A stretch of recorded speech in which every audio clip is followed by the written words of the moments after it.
ఓం శ్రీ గురుభ్యో నమః. హరి ఓం గం గణపతయే నమః. ఓం దుం దుర్గాయై నమః. హరి ఓం కాత్యాయనాయ విద్మహే కన్యాకుమారి ధీమహి తన్నో దుర్గిః ప్రచోదయాత్. ఓం అర్ధకాయం మహావీరం చంద్రాదిత్య విమర్ధనం సింహికా గర్భసంభూతం తం రాహుం ప్రణమామ్యహం. ఓం రాహుగ్రహదేవతాయై నమో నమః. మనము ఈ యొక్క భూప్రపంచంలో ముఖ్యంగా మానవులందరూ కూడా గత జన్మలకు సంబంధించినటువంటి కర్మ ఫలితాలను అనుభవిస్తున్నలో ముఖ్యంగా శని కర్మకారకుడైతే ఆయన కర్మలను మాత్రం ఏ విధంగా చేయాలి, ఏ సమయంలో చేయాలో నిర్దేశిస్తే ఆ యొక్క కర్మలని పూర్వకర్మలు అలాగే అపరికర్మలుగా, అంటే మనిషి బ్రతికి ఉన్నంత కాలము ఆ కర్మలను హైరేజ్ అంటే ఎక్కువగా చేయటం, వాటి ద్వారా ఎన్నో రకాలైన ఇబ్బందులు పెట్టడం, అట్లాగే మనిషి చనిపోయిన తర్వాత అతను మళ్ళీ జన్మని అనుభవించేటంత వరకు, అంటే మరలా జన్మ వచ్చేంత వరకు అపరికర్మలని అనుభవిస్తూ ఉంటారు. అంటే ఈ భూలోకంలో చనిపోయిన వారి గురించి ఈ యొక్క అపరికర్మల్ని చేస్తూ ఉంటారు. కాబట్టి ఈ యొక్క అపరికర్మలకు అధిష్టాన దేవత రాహువు. అంటే మరి ఇప్పుడు ఈ రాహుకేతువుల గురించి చర్చించడంలో ముఖ్య ఉద్దేశం ఏంటంటే, మనకి మార్చి 30 తర్వాత శని మారాడు, అట్లాగే రేపు మే 14 తర్వాత గురుడు రాశి మార్పు జరుగుతోంది. మే 18 తర్వాత రాహువు, ఇప్పటి వరకు మీనరాశిలో జలరాశిలో ఉన్నటువంటి రాహువు వాయుతత్వపు రాశి అయినటువంటి మిత్రుడైనటువంటి శని యొక్క కుంభరాశిలోకి తన యొక్క ప్రవేశాన్ని చేస్తున్నాడు పూర్వాభాద్ర నక్షత్రంలో 1వ పాదంలో ఉండి. కాబట్టి అందుకని ఈ రాహువుల గురించి మాట్లాడుతున్నాము. అట్లాగే తర్వాత కేతువు గురించి కూడా మాట్లాడదాము. మరి ఈ యొక్క రాహువు మనిషి, అంటే ఈ యొక్క మనుషుల మీద రకరకాలైనటువంటి పరిభ్రమంతమైనటువంటి ఇబ్బందికరమైనటువంటి పరిస్థితుల్ని కలుగజేస్తూ ఉంటాడు. ముఖ్యంగా ఈ రాహువు ఏ విధంగా ఉద్భవించాడో మనకి తెలుసుకుంటే చాలా భయంకరంగా ఉంటుంది.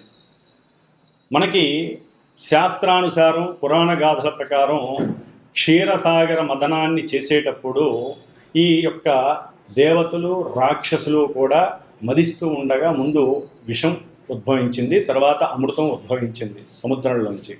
అప్పుడు దేవతలందరూ చక్కగా ఒక వరుసలో కూర్చొని అమృతాన్ని స్వీకరిస్తున్నారు, మరణం లేకుండా ఉండటానికి, ఇబ్బందులు కలగకుండా ఉండటానికి. అదే సమయంలో ఒక రాక్షసుడు వారితో పాటుగా కూర్చొని దేవతా రూపంగా కూర్చుకొని ఉండి ఈ యొక్క అమృతాన్ని సేవిస్తున్న సమయంలో మరి అంతటి మాయనే సృష్టించి మాయాధారి అయినటువంటి ఆ విష్ణుమూర్తి అది గమనించి తన యొక్క చక్రంతో, విష్ణు చక్రంతో ఆ యొక్క రాక్షసు యొక్క తలని చక్కగా మధ్య భాగంలో శిరస్సు వేరు మొండెం వేరుగా చేసేస్తాడు. అప్పుడు చేసినప్పుడు శిరస్సుతో కూడి ఉన్నటువంటి రాక్షసుడి యొక్క తలకాయని రాహువుగా పరిణమిస్తారు. అట్లాగే ఓన్లీ మొండెం మాత్రమే ఉన్నటువంటి ఆ యొక్క రాక్షసుల్ని మనకి కేతువుగా ఈ యొక్క పురాణ గాథ తెలియజేస్తోంది. మరి ఈ రాహువు తల్లిదండ్రులైనటువంటి కశ్యప మహాముని అట్లాగే సింహిక వీరిరువురు కూడా అసుర సంధ్య వేళలో, అంటే అటు సాయంత్రం మధ్యాహ్నము కాదు, అటు రాత్రి కాదు, అసుర సంధ్య వేళలో తమ యొక్క కార్యకలాపాలను తీర్చుకోవటం ద్వారా, అంటే రతిక్రీడ యందు పాల్గొనడం ద్వారా ఆ అసుర సంధ్య వేళలో ఈ రాక్షసుడైనటువంటి రాహువు పుడతాడు. అందుకనే ఈ యొక్క అసుర సంధ్యా సమయంలో మనం తినటం కానీ పడుకోవటం కానీ వేరే వేరే అన్య కార్యక్రమాలు చేయకూడదని మనకి మహామునులు తెలియజేశారు. ఆ విధంగా పుట్టడం ద్వారా సూర్యాస్తమయం సమయంలో జరిగినటువంటి ఆ రాహు యొక్క జననం వలన రాహువుకి అన్ని, అంటే మూఢనమ్మకాలు మీద విశ్వాసం అంటే నమ్మకాల మీద విశ్వాసం లేకపోవటం, గురువుల యందు భక్తి పారవస్యం లేకపోవటం, అట్లాగే అన్ని అగాధాలు, విఘాతాలు, వికాతాలు, ఇబ్బందులు, మానసిక వికారాలను కలుగజేసేటటువంటి వాళ్ళలో ప్రప్రథముడు రాహువు. శనివత్ రాహువు అంటే శని ఇచ్చే ఫలితాలన్నీ రాహు ఇస్తాడు. మరి ఈ రాహువు ఇప్పుడు శని యొక్క క్షేత్రంలో ఎవరి నక్షత్రంలో ఉంటున్నాడు? పూర్వభాద్ర గురు నక్షత్రంలో ఉంటున్నాడు. అంటే మనకి గ్రహాలన్నీ కూడా అవి ఉన్నటువంటి రాశి ప్రభావాన్ని, రాశ్యాధిపతి ప్రభావాన్ని ఏదో కొంతవరకు ఇస్తూ అవి ఉన్నటువంటి స్థితి ప్రకారం ఇస్తాయి. కానీ ఈ రాహుకేతువులు అట్లా కాదు. రాహువు తను ఉన్నటువంటి రాశ్యాధిపతి అయినటువంటి శని యొక్క ఫలితాలను ఇస్తాడు. తను స్వయంగా తనకున్నటువంటి పోర్ట్ఫోలియోస్ ప్రకారం తనిచ్చే ఫలితాలను ఇస్తాడు. తను చూస్తున్న భావ ఫలితాలను ఇస్తాడు, భావాధిపతి ఫలితాలను ఇస్తాడు. రాహు ఉన్నటువంటి నక్షత్రాధిపతి అయినటువంటి గురుడి యొక్క ఫలితాలు కూడా ఇస్తాడు. కాబట్టి ఇన్ని రకాల వేస్లో రాహువు కుంభరాశిలో అడుగు పెడుతున్నాడు మే 18వ తారీఖున. కాబట్టి మే 18 నుంచి డిసెంబర్ 2026 వరకు కూడా దాదాపు 1 సంవత్సరంన్నర పాటు ఈ రాహువు తన యొక్క క్రీడా విన్యాసాల ద్వారా ఎన్నో మార్పులు అటు దేశం మీద, ఇటు ప్రపంచము, అట్లాగే అంతరిక్షంలో, అట్లాగే మనకు ఉన్నటువంటి పంచభూతాలను ఆవహించి ఉన్నటువంటి ఎన్నో రకాలైనటువంటి నెగిటివ్ ఎఫెక్ట్స్ ద్వారా ఈ రాహువు మన యొక్క మానవ జీవితం మీద వారి యొక్క సొంత జాతకాల ద్వారా ఏ రాసుల్లో, అట్లాగే రాహు మహర్దశలు నడుస్తున్నవారు, రాహు అంతర్దశలు నడుస్తున్నవారు, అట్లాగే జాతకంలో లగ్నం నుంచి కానీ చంద్రుడి నుంచి కానీ ఈ రాహువు ఉన్నటువంటి స్థితిగతులు, రాహుతో కలిసి ఉన్నటువంటి గ్రహాలు, ఇట్లా పరిపరి విధములుగా రాహువు తన యొక్క విన్యాస క్రీడలని మనుషుల మీద ప్రభావితం చేస్తూ కొంతమందికి వృద్ధిని కలుగజేస్తాడు, మరికొంతమందికి రాసుల వారికి ఇబ్బందిని, అభివృద్ధి పదంలో ఉన్నటువంటి వారిని కిందకు పడవేయటం, జైళ్ళల్లో వేయించటం, అట్లాగే కుటుంబంలో విఘాతాలు కలగటం, ఇట్లా ఎన్నో రకాలైనటువంటి సమస్యల్ని క్రియేట్ చేసేవాడు రాహువు. ఎందుకంటే శని యొక్క క్షేత్రంలో ఉండటం ద్వారా, కుంభరాశిలో ఉండటం ద్వారా. కాబట్టి ఈ యొక్క రాహువు చేసేటటువంటి విన్యాసాలు ద్వాదశ రాశుల్లో వారికి ఉన్నప్పుడు ఏ విధంగా ఉంటాయి ప్రస్తుతం ఈ యొక్క 1.5 ఇయర్. అట్లాగే ఈ యొక్క రాహువుకి అధిష్టాన దేవత దుర్గాదేవి, అట్లాగే ఈ యొక్క రాహుకేతువులు ఇద్దరికి అధిష్టాన దేవుడు సుబ్రహ్మణ్యేశ్వర స్వామి. కాబట్టి ఎవరైనా సరే ఈ రాహువు వలన మనం రాశుల ప్రకారం చెప్పుకునేటప్పుడు ఎన్ని రకాలైనటువంటి ఇబ్బందులు కలుగుతాయో అన్ని రకాల ఇబ్బందులకి దుర్గామాత ఆశీర్వచనం మాత్రమే మనకి శ్రీరామ రక్ష. కాబట్టి మరి శ్రీమాత జ్యోతిషాలయ పీఠంలో మా యొక్క పీఠంలో ఈ యొక్క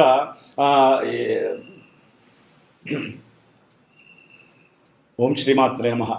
ఈ యొక్క పీఠంలో ఈ యొక్క గ్రహాలకి సంబంధించినటువంటి శాంతులు, జపాలు, హోమాలు, అట్లాగే నిత్య అనుష్ఠాన జప పారాయణలు జరుగుతూ ఉంటాయి.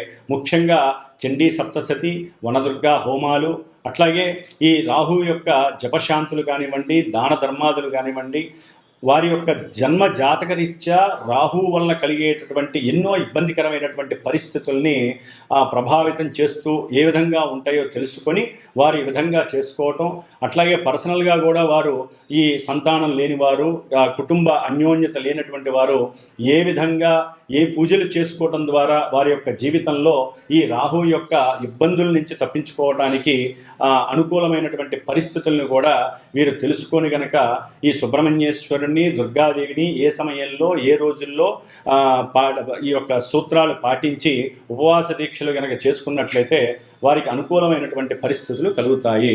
కాబట్టి ఈ రాహు యొక్క స్థితిగతులు మేషాది ద్వాదశ రాశుల వారికి ఏ విధంగా ఉంటాయి, ఏ రాశుల వారికి రాహు చేసేటటువంటి శుభాశుభ ఫలితాలు ఏ విధంగా ఉంటాయో మరి ఇప్పుడు మనం తెలుసుకుందాం. మనకున్నటువంటి నవగ్రహాలలో సప్తగ్రహాలు ఒక పక్కన ఉంచగా ఈ రాహుకేతువుల్ని షాడో ప్లానెట్స్ అంటే ఛాయాగ్రహాలు, కాల్పనిక బిందువులు అంటారు. ఇవి ఏ రాశిలో అయితే ఉంటాయో ఆ రాశి యొక్క, ఆ రాశ్యాధిపతి యొక్క, అట్లాగే ఇవి ఏ నక్షత్రంలో ఉంటే ఆ నక్షత్రాధిపతి యొక్క, ఏ గ్రహం వీటిని చూస్తుందో ఆ గ్రహం యొక్క ఫలితాలు, అట్లాగే ఈ గ్రహం ఏ రాశుల్ని, ముఖ్యంగా రాహువు 5వ స్థానాన్ని, 9వ స్థానాన్ని, 7వ స్థానాన్ని చూస్తూ ఉంటాడు. అంటే ఇప్పుడు కుంభరాశిలోకి వస్తున్నటువంటి రాహువు తన యొక్క అపసవ్య, అంటే వీళ్ళు అపసవ్య దృష్టిని కలిగి ఉంటారు. మిగతా గ్రహాలు వక్రించినప్పుడు మాత్రం కొంచెం వెనక భావాన్ని ఇస్తారు, కానీ వీరు ఎప్పుడూ కూడా అంతరిక్షంలో అపసవ్య దశలో తిరుగుతూ ఉంటారు. కాబట్టి ఈ కుంభరాశిలో మారేటటువంటి మే 18న మారుతున్నటువంటి రాహువు మరి కుంభరాశి యొక్క ఫలితాలని అక్కడ ఉండి తన యొక్క దృష్టి తులారాశి మీద, 5వ రాశి మీద, సప్తమ దృష్టి సింహరాశి మీద, నవమ దృష్టి మిథున రాశి మీద పడుతుంది కాబట్టి ఈ యొక్క రాశుల్లో ఉన్నటువంటి గ్రహాలు ఈ యొక్క రాశి ఫలితాలు ఇస్తాయి. అట్లాగే ఇప్పుడు మనకి ఈ యొక్క మే 18 నుంచి జూన్ 6 వరకు కుజుడు ఆల్రెడీ మనకి కర్కాటక రాశిలో ఉన్నాడు కాబట్టి ఈ కుజుడు అష్టమ దృష్టితో రాహువును చూడటం చాలా చాలా అరిష్టకరమైనటువంటి దేశ విపత్తు అనుకోండి, లేదా మానవ జీవితాల్లో వారు పుట్టినప్పుడు కానివ్వండి, ఇప్పుడు గోచార రీత్యా కర్కాటక రాశి ఇంకా కొన్ని రాశుల వారికి కానివ్వండి, ఈ యొక్క కుజ దృష్టి రాహు మీద పడడం ద్వారా ఎన్నో రకాలైనటువంటి విపత్తులు, ప్రమాదాలు, అట్లాగే రకరకాలైనటువంటి ఇబ్బందులు కలగడానికి ఎక్కువ ఆస్కారాలు ఉన్నాయి. దీన్ని సర్పదోషం అంటారు. రాహుకేతువులకి సర్పదోషానికి చాలా చాలా సంబంధం ఉంది. అట్లాగే మనకి 2 రకాల పద్ధతులు ఉంటాయి. రాహువు వామాచార పద్ధతికి అధిపతి అయితే కేతువు మనకి దక్షిణాచార పద్ధతికి అధిపతి అవుతాడు. అంటే చాలామంది ఈ యొక్క వామాచార పద్ధతిని ఈ మధ్య కాలంలో దాన్ని మనకి సాత్వికమైన వామాచార పద్ధతులు కూడా ఉన్నాయి, కానీ వాటిల్ని రజోగుణ తమోగుణ పద్ధతి ద్వారా రకరకాల విన్యాసాలను చేస్తూ ఆర్థికంగా ధనాన్ని సంపాదించుకోవడానికి చేసేటటువంటి పనులలో ఈ రాహువుని ఎక్కువగా ఉపయోగిస్తున్నారు. కాబట్టి సాధ్యమైనంత వరకు రాహువు సాత్వికంగా మనకి ఉన్నటువంటి మన ఋషులు ఇచ్చినటువంటి ఎన్నో దుర్గా సూక్తాలు ఉన్నాయి, చండీ సప్తశతి ఉంది, అట్లాగే దశమహావిద్యల్లో వాటిని సాత్వికంగా ఉపయోగించుకునే పద్ధతులు ఎన్నో ఉన్నాయి, ప్రదక్షిణ క్రమాలు ఉన్నాయి, దైవారాధనలు ఉన్నాయి, ముఖ్యంగా సుబ్రహ్మణ్యేశ్వర స్వామికి సంబంధించిన ఎన్నో ఆరాధనలు ఉన్నాయి. వీటన్నిటిని చేసుకోవడం ద్వారా ఎవరికైతే రాహుకేతువుల దోషాలు ఉన్నాయో, సర్పదోషాలు, ముఖ్యంగా మనకి పితృదోషము, గురుదోషము, పత్ని దోషము, సర్పదోషము, ఇట్లా ఎన్నో రకాల దోషాలు మనల్ని పట్టి పీడిస్తూ ఉంటాయి. అంటే మన తాత ముత్తాతలు చేసుకున్నటువంటి పాపకర్మలు, పూర్వజన్మల్లో మనం చేసుకున్నటువంటి ఎన్నో కర్మలన్నీ కూడా ఈ రాహుకేతువుల ద్వారా ఇప్పుడు ప్రజెంట్లో మనల్ని అనుభవింపజేసేటటువంటి పరిస్థితిని ఈ యొక్క సర్పదోషాలు ఎన్నో రకాలుగా ఇబ్బందులు ఎదగనివ్వు. వీటిల్లో ముఖ్యంగా కాలసర్పదోషము అంటే జన్మలగ్నంలో రాహు ఉండి సప్తమంలో కేతు ఉంటే, ఈ రెండింటి మధ్య గనక గ్రహాలు ఉన్నట్లయితే సభ్యదశలో ఉంటే, అంటే రాహు నుంచి అపసభ్య దశలో కేతు వరకు గ్రహాలుంటే జన్మజాతకంలో దాన్ని కాలసర్ప యోగ దోషము అంటారు. ఇది మహా డేంజర్ అని చెప్పి అనుకోవచ్చు. అంటే డేంజర్ అంటే భయపడాల్సిన అవసరం ఏం లేదండి. అనుకున్న కార్యక్రమాలు ముందుకు వెళ్ళనివ్వవు. అట్లాగే ప్రతి విషయంలో వారికి చిరాకు, పరాకు, ఇబ్బందులు, ఒక రకమైనటువంటి నిర్జీవమైనటువంటి స్థితి ఈ యొక్క కాలసర్ప యోగ దోషం కలిగినటువంటి ఉంటుంది. కాబట్టి వీరికి కూడా ఎన్నో ప్రత్యామ్నాయ పద్ధతులు ఉన్నాయి. అలాంటివి మాలాంటి గురువుల్ని సంప్రదించడం ద్వారా మీకు చక్కటి ఆ యొక్క ఫలితాలు కనిపించేటటువంటి ఎన్నో ప్రయోజనకరమైనటువంటి పూజలు, దానాలు, హోమాలు, ఇలాంటివన్నీ కూడా ఎన్నో పూజలు ఉంటాయి. కాబట్టి ఇవన్నీ కూడా ముఖ్యంగా కేతువు దక్షిణాచార పద్ధతి, ఈయనకి మడి అంటూ, అట్లాగే ఆచారాలు, సాంప్రదాయాలు, గురువులపైన మన్నన, ఇలాంటివన్నీ కూడా కేతువు చక్కగా మనకి అవకాశం ఇస్తూ ఉంటాడు. కాబట్టి కేతువు గురించి తర్వాత మాట్లాడుకుందాం. ఇప్పుడు మనం మాట్లాడుకునేటటువంటి ద్వాదశ రాశుల్లో ఈ రాహువు కుంభరాశిలో ఉన్నప్పుడు మేష నుంచి మిగతా రాశుల వారికి ఏ విధమైనటువంటి ఫలితాలని ఈ రాహువు కలుగజేస్తాడో మనం తెలుసుకుందాం. ఓం దుమ్ దుర్గాయే నమః. మిథున రాశి. మిథున రాశి వారికి మే 18వ తేదీ నుండి దాదాపుగా 1.5 year ఈ రాహువు 9వ స్థానంలో కుంభరాశిలో భాగ్యస్థానంలో అడుగుపెట్టడం ద్వారా వీరికి ముఖ్యంగా తండ్రి దగ్గర నుంచి సరైనటువంటి ఆప్యాయత, ఆత్మీయత దొరకడంలో చాలా చాలా ఆలస్యం జరిగే అవకాశం ఉంటుంది. అంటే అప్పటి వరకు బాగానే ఉండొచ్చు, కానీ ఈ రాహు యొక్క దృష్టి పంచమ స్థానం మీద పడేసరికి ఆ యొక్క మిథున రాశి వారికి ఈ యొక్క తండ్రి మరియు సంతానము వీరి మధ్య ఆప్యాయత, అనురాగము సమపాళ్ళల్లో లేక కాస్త ఒకరికొకరు వాగ్వాదించుకోవటం, ఒకరికొకరు పోట్లాడుకోవటం, నోటిని ఎక్కువగా వాడటం, అట్లాగే దాని ద్వారా వీరికి మానసికంగా కొంత బుద్ధిమాంద్యము కలగటం, తెలివితేటలు తక్కువ అవ్వటం, అప్పటిదాకా అనుకూలంగా ఉన్నటువంటి పరిస్థితులు మరి ఆ రాహు యొక్క దృష్టి మిథున రాశి మీద పడేసరికి వీరికి ఉన్నటువంటి బుద్ధి వికాసత్వం కూడా చాలా వరకు తగ్గటానికి పరిపరి విధములుగా వీరికి ప్రతికూలంగా వెళ్ళి వీరి ఆలోచనలు తప్పుదారి పట్టడానికి అవకాశం ఉంటుంది. కర్మని అనుభవించటంలో మిథున రాశి వారికి రాహు వలన ఇది కొంత ప్రతికూలమైనటువంటి పరిస్థితిగా మనం చెప్పుకోవచ్చు. అట్లాగే వస్తుంది అనుకున్నటువంటి భాగ్యము వీరికి ఇబ్బందులు పడతారు. ముఖ్యంగా ఉద్యోగ విషయంలో అకస్మాత్తుగా వీరికి బెంచ్ మీద ఉండటం, అంటే ఉద్యోగం కన్ఫ్యూజింగ్ స్టేజ్లో ఉండటం, మిథున రాశి వారికి ఉద్యోగ విషయంలో సరైనటువంటి స్టామినా లేదని వీరిని తీసివేయటం, లేదా ఉద్యోగానికి సంబంధించినటువంటి పార్టిసిపేషన్ అంటే వచ్చి జాయిన్ అవ్వండి, జాయినింగ్ లెటర్ వస్తుంది కానీ డేట్ కన్ఫర్మేషన్ లేకపోవటం, వీటి వలన వీరు మానసికంగా ఎక్కువగా బుద్ధి ప్రకోపనమయ్యి కొన్ని బుద్ధి వికాసత్వం తగ్గి చైతన్యం తగ్గి ఇబ్బంది పడడానికి ఎక్కువ అవకాశాలు ఉన్నాయి. అట్లాగే సంతాన విషయంలో ఎవరైతే అంటే ద్వితీయ సంతానాన్ని పొందాలి అనుకుంటున్నారో, ఒక సంతానం ఉండి ద్వితీయ సంతానాన్ని పొందేటటువంటి విషయంలో కొంత ఇబ్బందులు ఎదురయ్యే అవకాశం కూడా ఈ రాహు యొక్క దృష్టి వల్ల కలుగుతోంది. కాబట్టి వీరు ముఖ్యంగా తమ యొక్క గర్భానికి సంబంధించినటువంటి స్త్రీలైతే కనుక గర్భానికి సంబంధించినటువంటి కొన్ని జాగ్రత్తలు తీసుకోవడం ద్వారా ద్వితీయ సంతానాన్ని ముఖ్యంగా నాగేంద్ర స్వామికి సంబంధించినటువంటి అష్టోత్తరాలు కానివ్వండి, లేదా మన్యసూక్త పారాయణలు అదే జపాలు చేయించడం మాలాంటి వాళ్ళ ద్వారా జపాలు చేయించడం ద్వారా కానివ్వండి, లేకపోతే నాగదానం ఇవ్వటం, అంటే సర్ప ప్రతిమాదానం అంటారు. సర్పసూక్తాన్ని ఇన్నిసార్లని జపం చేయించి దానం ఇవ్వటం ద్వారా వీరికి ద్వితీయ సంతాన భాగ్యం కలగడానికి కొన్ని అనుకూలమైనటువంటి పరిస్థితులు మిథున రాశి వారికి కనిపిస్తున్నాయి. ఎందుకంటే అతని యొక్క దృష్టి ఆ యొక్క రాశి మీద పడటం ద్వారా వీరు అనుకున్నటువంటి పనులందు కూడా కొంత జాప్యం కలగడానికి అవకాశం ఉంటుంది. ఏదైనా సరే ఆరోగ్య విషయంలో వీరికి కొంతవరకు ఇప్పటివరకు అనుమానమే ఉండేది, ఇప్పుడు వారికి అది దీర్ఘకాలికమైనటువంటి రోగంగా పరిణమించే పరిస్థితి కూడా ఈ యొక్క రాహు వల్ల కలిగే అవకాశం ఉంటుంది. అట్లాగే వీరికి పూర్వజన్మల్లో చేసుకున్నటువంటి కర్మ ఫలితాలు అనుభవించటంలో వాటి యొక్క స్థాయి కూడా పడిపోవడం అనేది గమనార్హం. దానివల్ల ఏంటంటే వీరు కూర్చొని ఏదైనా దైవారాధన చేయాలనుకుంటే పిచ్చి పిచ్చి ఆలోచనలు కలగడానికి అవకాశం ఉంటుంది.